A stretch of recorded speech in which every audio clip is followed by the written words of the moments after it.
আসসালামু আলাইকুম ভাই বোনেরা, আপনারা সবাই ভালো আছেন? আমি ভালো আছি। এই যে দেখুন, আমি গুঁড়ো মাছ দিয়ে আলু টমেটো দিয়ে চচ্চড়ি করব। দিয়ে দিলাম, এই যে দেখুন, আলু টমেটো, মরিচ পেঁয়াজ রসুন, হলুদের গুঁড়ো,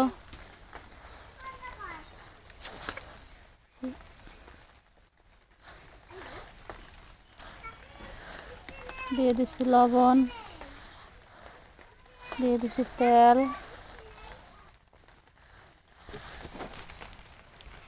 ভালো মতো মেখে তারপরে এই যে দেখুন, একটু ভালো মতো মাখতে হবে। এই যে মাছ দিয়ে এখন একটু মাখাইয়ে